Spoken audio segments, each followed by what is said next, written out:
So, I don't know how I'm going to follow bags of poop. But I'll try.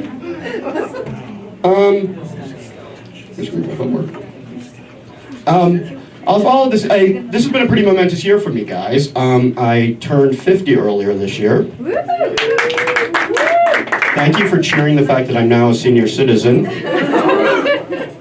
And here's the thing. I knew as I got older I'd have aches and pains and stuff. Problem is, my shit hurts all the time. I've become the guy that gets out of his office chair and groans. And, it gets worse. I had the worst one ever happen to me recently, and I can't believe I'm about to share it with a room full of strangers, but I heard myself masturbating. I wish I was kidding. I was on my bed, doing my business, and I got a cramp. Which sucks. Couldn't even finish. And the thing is, other than various aches and pains, I've been pretty good about turning 50, except the problem is that Facebook is kind of fucking with me on the subject. For example, I was going through my Facebook timeline and I found the cheerleader that I had the hugest crush on in high school, and she's a grandmother.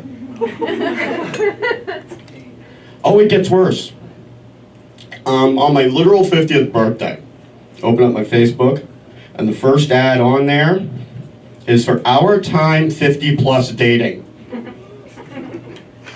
And at first I was kind of pissed, but then I thought about it for a little bit and I realized that this may be the last time in my entire life that I can join a dating site and be the hot young guy.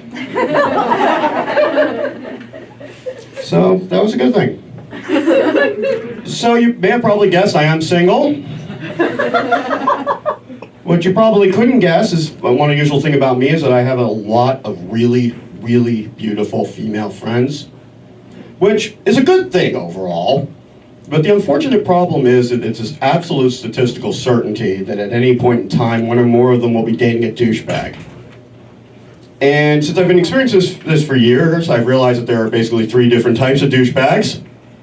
Douchebag number 1 is superior douchebag. Superior douchebag has a better car than you, he's better looking than you, he has a better job than you, and has no problems telling you basically he's better than you. Douchebag number 2 is the most popular, unfortunately, the ever popular bad boy douchebag. And I don't even have to describe this to you at this point, especially the ladies, because odds are one or more of you are in love with one right now. And the third and final type of douchebag is this type of ass clown that has reached such an incredible level of douchebaggery that you just want to punch him. And, usually at this point, the guys in the room are they either shake their head ruefully or laugh. And if you didn't do either of those things, you probably are a type 3 douchebag. Now, the thing is, I don't blame ladies for this whole thing now. I really blame society. Because since you guys were really little girls, you've been taught that the best guy to pursue is the hardest one to get. And more than anything, I blame the Disney princesses. I mean, seriously, all those movies are the exact same movie. Feisty young princess being raised by a single dad, because apparently mommies don't exist in the Disney princess cinematic universe, decides to get back at daddy by dating the absolute worst person possible. Little Mermaid, right? Ariel sells her soul to the devil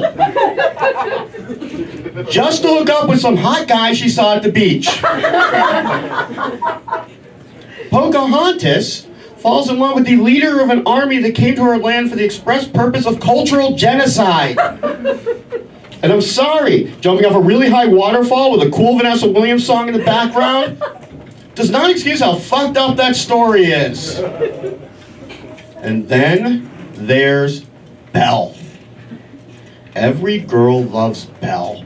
She's smart, she's feisty, she reads books and shit. She also throws away her perfectly serviceable, albeit slightly pompous fiancé, to fall in love with her kidnapper, who treats her like shit for half of the movie, and then uses his magical silverware to seduce her. And these are role models. So I don't blame you guys for the way you are. Truth is, I'll leave on this. The big difference between men and women, you can really sum it down to one essential conflict. And that is, there are men who love big butts who cannot lie. And you cannot trust a big butt and a smile, because that girl may well be poison. Exactly, that's life in microcosm, people. I'm David Tollinger, thank you for listening.